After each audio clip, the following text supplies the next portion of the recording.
আপনারা জানেন আজ 17 বছর ধরে শুধু বাংলাদেশ জাতীয়তাবাদী দল নয়, গোটা জাতি তারা মস্তিষ্ক গোটা জাতিকে কারাগারে নিক্ষিপ্ত করেছিল এমন একটি সরকার, যে সরকার গোটা দেশের মধ্যে সাধারণ মানুষের মনে স্মৃতি, সংজ্ঞা এবং এমন এক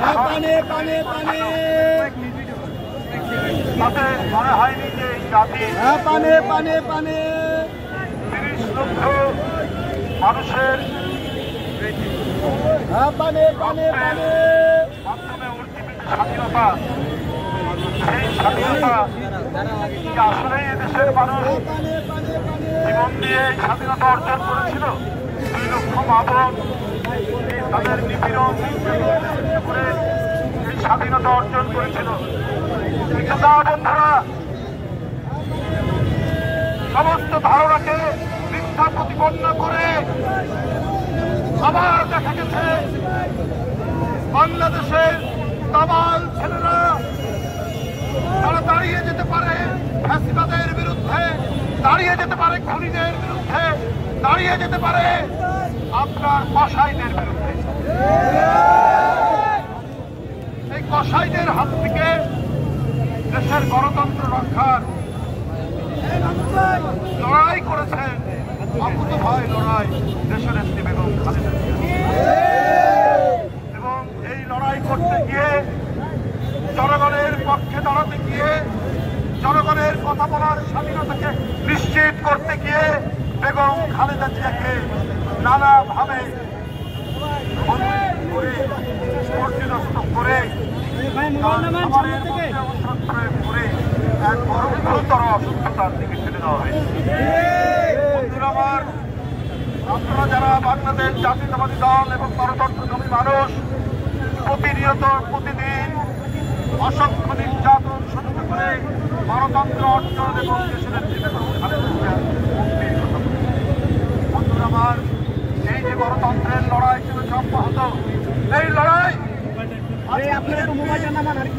যুবদল, ছাত্রদল, স্বেচ্ছাসেবক দল, তার নেতাকর্মী খুন হয়েছে না? তার নেতাকর্মী খুন হয়েছে না? জনি কোথায়? ইলিয়াস আলী কোথায়? সাইফুল ইসলাম হিরু কোথায়? সুমন কোথায়? শাওন কোথায়? জাকির কোথায়? এর উত্তর কে দেবে? দেবে যিনি দেশ ছেড়ে পালিয়ে গেছে। তার কাছে এই সকল উত্তর আছে। বন্ধুরা আমার, কারা নির্যাতনে নিপীড়িত করে দেশনেত্রী বেগম খালেদা জিয়াকে বন্দী করে ওরা মনে করেছিল বাংলাদেশ হচ্ছে শেখ হাসিনার জমিদারি, এই জমিদারি কেউ কেড়ে নিতে পারবে না এবং এই জমিদারিতে জনগণের শাসন আসবে। কিন্তু শেখ হাসিনা অত্যন্ত ভুল করেছিলেন। একটু মিডিয়া জায়গা দিবেন। ওনার প্রিয় 400 কোটি টাকা উপার্জন করেছেন। ওনার পুলিশ কর্মকর্তারা হাজার হাজার কোটি টাকা উপার্জন করেছেন এবং দেশের বাইরে পাচার করেছেন।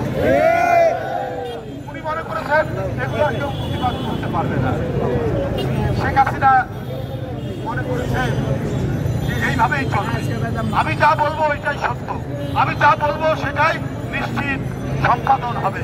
কিন্তু শেখ হাসিনা একটা জায়গায় ভুল করেছিলেন, যে আবু সাইদের মতো বেগম রোকেয়া বিশ্ববিদ্যালয়ের ইংরেজির ছাত্র ওরা যে বুক পেতে দিতে পারে পুলিশের গুলির সামনে, এইটা শেখ হাসিনা জানে।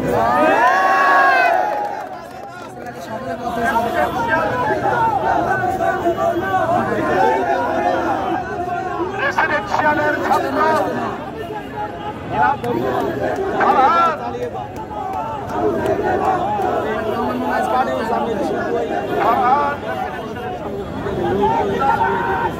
বাসা যাইতে যদিও বাসা যাই মোবাইল বড় আমি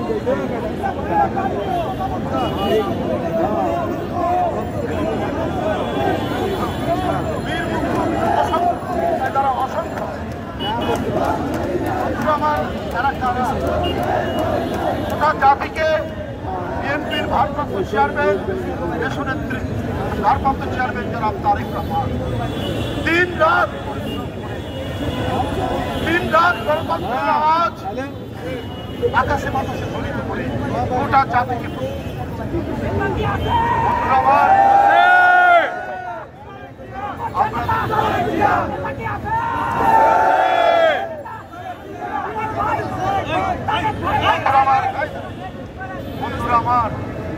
গোটা জাতি গণতন্ত্রের আকাঙ্ক্ষায় তুলেছে, প্রহর কাটিয়েছে। এর মধ্যে থেকে এই বন্ধুরা আমার আমরা দেখেছি সূর্যের আলোর কিরণের মতো ওই স্কুল কলেজের পুতুলের মতো ছেলেরা তারা নিজের শাকের বোতাম খুলে দিয়ে শেখ হাসিনার ওই সমস্ত বাহিনী কুখ্যাত বাহিনীর বিরুদ্ধে নির্ভয়ে নির্ভীকভাবে লড়ে গিয়ে আজকে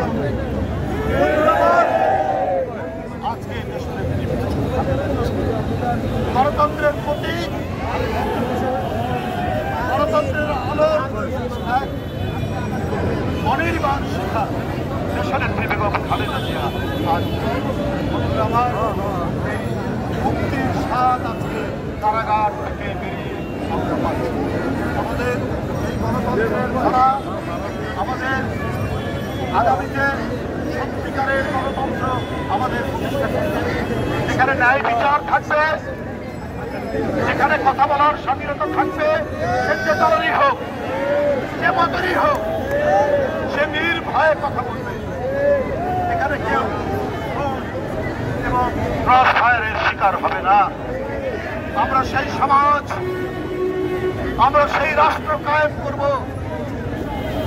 বিএনপির ভারপ্রাপ্ত চেয়ারম্যান দেশনায়ক তারেক রহমান যেভাবে আমরা ৯০-এর গণ আন্দোলনের পরে দেশনেত্রী বেগম খালেদা জিয়া গণতন্ত্রের লড়াইয়ের এক আপসহীন প্রতীক, তার নেতৃত্বে গণতন্ত্র যেভাবে তার আজকে ঠিক একইভাবে দেশনেত্রী বেগম খালেদা জিয়া এবং দেশনায়ক তারেক রহমানের বিরুদ্ধে আমরা আমাদের স্বপ্নের গণতন্ত্র, আজকে আইনের শাসন, আজকে বন্ধুরা আমার কাউকে গ্রেফতার করে রিমান্ডের নামে করতে পারবে না,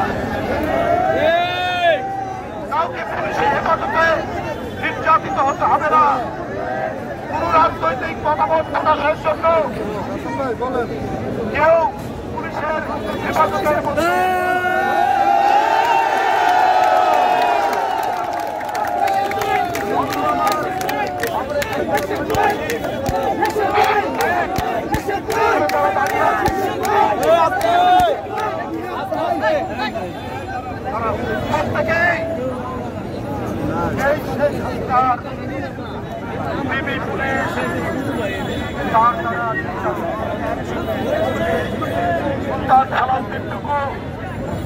বিশ্বাস, রফিকুল আলম মঞ্জু, ডাক্তার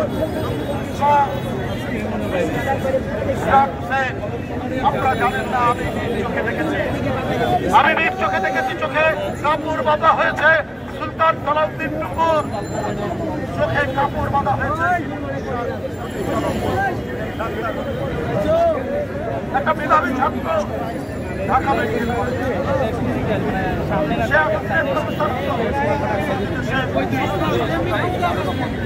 ডাক্তার রফিক ঢাকা এরা কি আপনার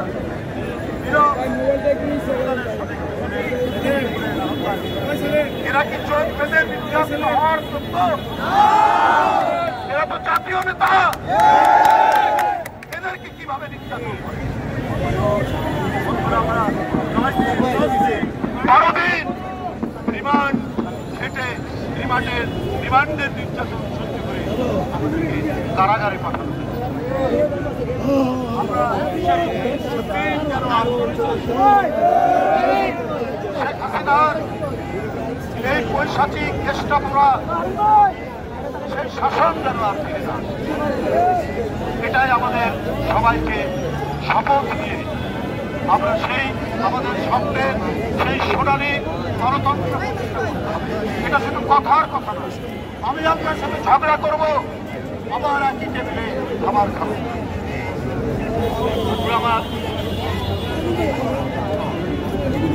আমরা এই জন্যই গণতন্ত্রের লড়াই করছি আন্দোলন। তবে একটা কথা আমি আপনাদেরকে বলি, আমাদের এই বিজয়, এই উল্লাস আমাদেরকে সুসংহত করতে হবে। আমাদের এই উল্লাস যেন মাত্রার বাইরে না যায়। এখানে অনেক ষড়যন্ত্র চক্রান্ত হতে পারে, এটা খেয়াল রাখবেন। বন্ধুরা আমার, এই দেশে সব যত জাতি গোষ্ঠী আছে, হিন্দু, মুসলমান, খ্রিস্টান, প্রত্যেকটি মন্দির, প্রত্যেকটি গির্জা, প্রত্যেকটি পায়খানা আপনারা পাহারা দিবেন। অনেক চক্রান্ত হতে পারে, বন্ধুরা আমার, আপনারা সেটা পাহারা দিবেন। আমরা হিন্দু, মুসলমান, খ্রিস্টান, ভাই ভাই, আমরা এই আন্দোলনে আপনাদের মনে নাই তাকে ছাত্রলীগ হত্যা করছে না? আন্দোলনে বিশ্বজিতের ভূমিকা আছে। তারা আজকে হিন্দু, মুসলমান, খ্রিস্টান, বৌদ্ধ আমরা সবাই লড়াই করি। আমাদের কোনো সম্প্রদায়ের মানুষ তারা যেন মনে যায়। আমি আবারও বলছি, অনেক চক্রান্ত করতে পারে, তাই আমাদের প্রতিটা নেতা কর্মী তারা হবে একজন প্রহরী, নৈশকালীন প্রহরী এবং দিনের বেলার প্রত্যেকটি মুসলমান আমাদেরকে রক্ষা করতে হবে। স্বামী আমার সবাই স্বামী বাড়ি যে দলেরই কেউ যেন কোনো ধরনের এটাও আপনারা দেখবেন। বন্ধুরা আমার, কথা বলে আজকে আমরা বলতে পেরেছি, মনে হচ্ছে যে এখান পরে আমরা স্বাধীন দেশে যেমন মানুষ ফিরে এসেছিল, আমরা ঠিক তেমনি স্বাধীন দেশে ফিরে আসবো। আমার মত প্রকাশের জন্য আমাকে রিমান্ডে নেবে না, আমার মত প্রকাশের জন্য কেউ আমাকে আয়না ঘরে রাখবে না, আমার মত প্রকাশের জন্য গোয়েন্দা পুলিশের হেফাজতে লাঠি পেটার শিকার হবে না। আমরা সেই শান্তির, সেই স্বপ্নের গণতন্ত্র প্রতিষ্ঠা করতে হবে।